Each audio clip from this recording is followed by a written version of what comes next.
আমার বাবা এত সবের টবের দরকার নাই, যে যা কয় কোক গে, আমার এত কথা শোনার মতো নেই। আমার এই কাজকে কেউ করে দেবেন? চাষি মানুষদের কিছু ভুল ভ্রান্তি ঠিক করার জন্য ইমাম সাহেব জুম্মার সময় একটি বক্তব্য দিলেন। আপনারা যেখানেই থাকেন না কেন, যেভাবেই থাকেন না কেন, যে কাজের সঙ্গেই লিপ্ত থাকেন না কেন, আজান শোনা মাত্রই পাশে যদি আপনার মসজিদ থাকে, আপনি যত বড় কাজের সাথে লিপ্ত থাকেন, মসজিদে যেয়ে জামাতের সহিত 5 ওয়াক্ত সালাত আপনারা আদায় করবেন।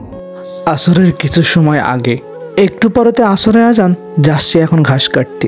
জুম্মার সময় আবার হুজুর করলো, তুমি যেখানেই থাকো না কেন, যেভাবেই থাকো না কেন, আজান শুনলে পাশে মসজিদ থাকলে মসজিদে নামাজ পড়ো। যাচ্ছি তো আসরের নামাজ পড়াতেই একটা হাদিসই তো পড়ে আসলাম, দেখি কাউকে পাই কিনা বলার জন্য। আজান তো দিয়ে দিল, চাচা তো এখনো ঘাস কাটতেছে। দেখি কিছুক্ষণ অপেক্ষা করে চাচা মসজিদে যায় কিনা নামাজ পড়ার জন্য। যদি না যায়, হাদিসটা গিয়ে চাচাকে বলি। হুজুরদের কোনো কাজকর্ম নেই, এই যে এখন দিয়ে দিল আসরে আজান। এখন বাড়ি যাব কখন? আর এই বাড়ি যে গোসল মোসল করে আবার মসজিদে যাবো কখন? হুজুর আবার বয়ান দিয়ে দিল, যেখানেই থাকে না কেন পাশে মসজিদ থাকলে মসজিদে নামাজ পড়ে নি। এখন এইটা কাটতে কাটতে মসজিদে গেলে আবার এসে এটা ঘাস কাটতে হবে, ডবল খাটনি কে করবে? একজনের তো পালাম। যাই তাহলে, চাচার কাছে যাই। আজান তো মাত্র দিল, এখন ঘাসও তো কাটা হয়নি, ঘাস কাটা হয়নি। এখন এইটা থেকে যদি মসজিদে যায় তাহলে আমার আবার মাঠে আসতে হবে না। ওই ডবল খাটনি না করে হুজুর যা কয় কোক, এখানেই নামাজ পড়ে নি। জিহাদ সাহেব জুম্মার সময় বয়ানটা শোনার পরেও হুজুরের কথা অমান্য করলো। সে নিজের বুদ্ধিতে মাঠেই নামাজ পড়ে এলো। সে দেখলো না এটা পাক জায়গা কি না পাক জায়গা। পাশে মসজিদ থাকা সত্ত্বেও এটা দেখে হুজুর তার কাছে আসলো। দাঁড়ান। কি গো বাবু, কি? হ্যাঁ চাচা, এখানে কি নামাজ পড়বেন নাকি? গামছা গামছা পাইতে রেডি হয়ে রয়েছেন মনে হচ্ছে।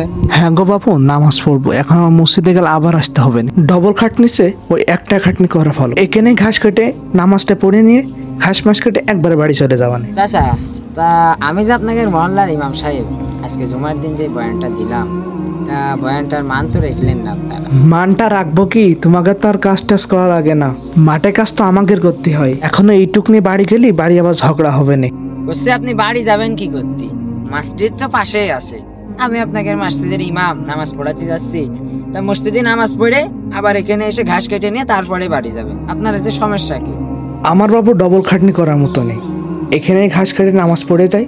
সে যায় কয় কোক, আমল মেলা হয়ে গেছে, আমার উপর আমলের দরকার নেই। এই হাদিসটা জানো না চাচা?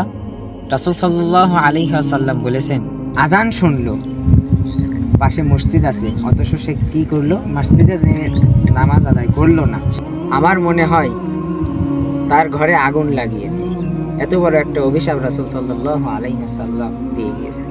আর তুমি এখন মাঠে বসে নামাজ পড়ছো পাশে মসজিদ থাকা সত্ত্বেও। আমার বাবু অত সব টবে দরকার নেই। রাসূল সাল্লাল্লাহু আলাইহি ওয়াসাল্লাম যা কয় কোক, তোমরা নতুন নতুন হাদিস দেখছো, আমার এসব কাজকে তুমি করে দিবা না? তুমি তো নামাজ পড়ে তোমার মতো তুমি থাকবা না, তোমার তো আর কাজকর্ম করা লাগে না। তুমি নামাজ পড়ে এসে আবার তোমার যা কর্ম তাই করে বেড়াও না। আমাকে এই খাটনি করে না আবার বাড়ি যে কত রকম কাজ করতে হয় তুমি জানো? এই কাজ সেরে না গেলে আবার আমার এখানে আসতে হবে। তুমি আপন নামাজ পড়ে এসো, আমি এখানে নামাজ পড়ে নিচ্ছি। আর আমার কাছে হাদিস মাদিস করতে এসো না। এসব হাদিস মাদিস তোমার সাথে আমি বেশি ভালো জানি, হাদিস মাদিস আমার কাছে আর করতেই হবে না তোমার। চাচা, আমার আর কিছু বলার নেই। আমি আর কি বলবো? আল্লাহ তাআলা আপনার হেদায়েত দান করুক। যাও বাবু যাও, তোমার আর লাগবে না, যাও। হুজুরকে এসব ভালো লাগে না, নামাজটা করে।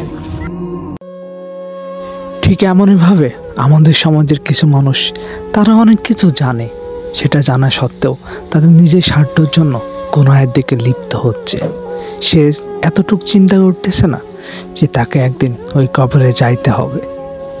তারা এটাও জানে যে পরকালে এটাই আমাদের সব কিছু, কিন্তু তাদেরকে এমনভাবে তাদের নিজের স্বার্থ আটকে ধরেছে, তারা এটা থেকে বের হতে পারছে না। আমি সবাইকে একটা কথাই বলতে চাই, যে যাই করেন না কেন নিজের স্বার্থের জন্য কখনো গুনাহের দিকে লিপ্ত হয়েন না।